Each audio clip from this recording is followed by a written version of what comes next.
پہلے بچوں السلام علیکم ورحمۃ اللہ وبرکاتہ۔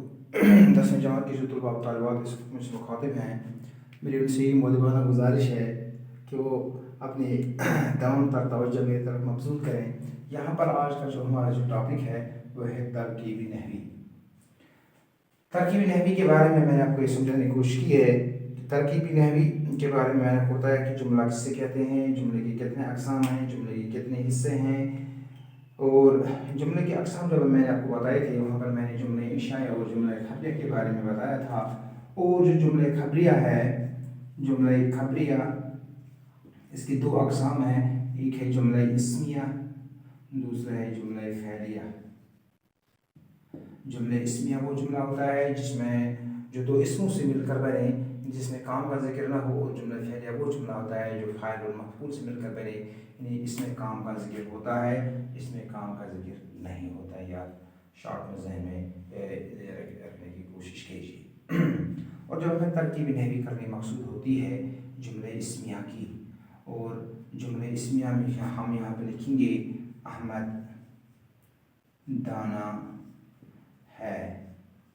یہاں پر جب میں نے جملے کے قسم جو حصے آپ کو بتائے تھے، آپ کو معلوم ہی ہے، اس کو ہم کہتے ہیں مسند الیہ، اس کو ہم کہتے ہیں مسند، یعنی اس کو ہم کہتے ہیں انگریزی میں سبجیکٹ، اس کو ہم کہتے ہیں پریڈیکیٹ، سبجیکٹ اینڈ پریڈیکیٹ۔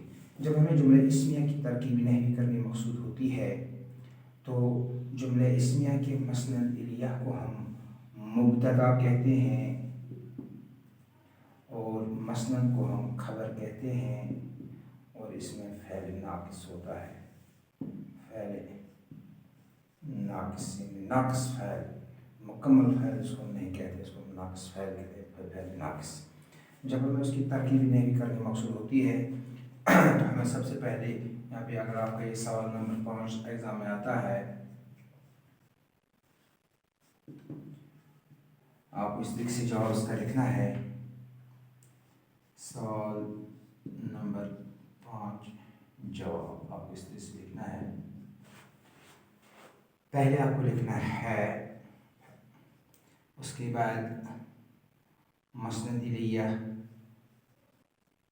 اور اس کے بعد مسند، آپ ذہن میں رکھیے، ترتیب ذہن میں رکھیے، اس طریقے سے آپ کو لکھنا ہے۔ ہو گیا فعل ناقص،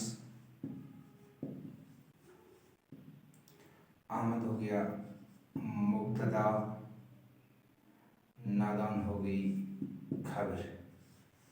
لانگ بریکٹ ہم لگائیں گے یہاں پہ ہم، اور یہ دونوں اس کو ہم لکھیں گے جملہ اسمیہ، کس سے نکلے ہیں؟ خبریہ سے، خبریہ، جملہ اسمیہ خبریہ۔ اس طریقے سے آپ کو لکھنا ہے، آپ کے 4 مارکس آپ کو ایگزام میں حاصل ہو جائے گی۔ اس طریقے سے ہم جو جملہ فعلیہ ہوتا ہے، جملہ فعلیہ کا جو مسند الیہ ہوتا ہے، مثال یہاں پہ ہم لکھیں گے اکرم نے کھانا کھایا۔ کھانا یہاں پہ مسند ہے، اکبر یہاں پہ مسند الیہ ہے، جو جملہ یہ جملہ اسمیہ ہے، یہ جملہ فعلیہ ہے۔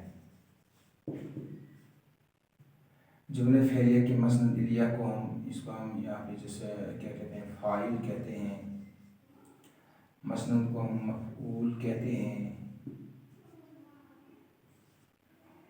اور اس میں فعل تام ہوتا ہے،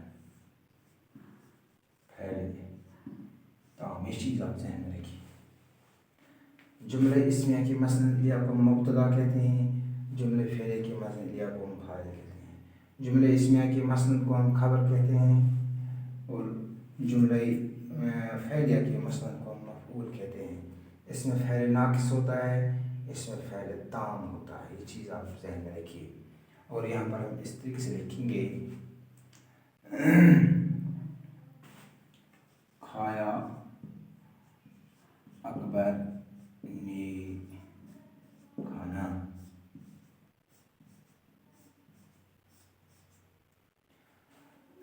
کھایا ہو گیا فعل تام،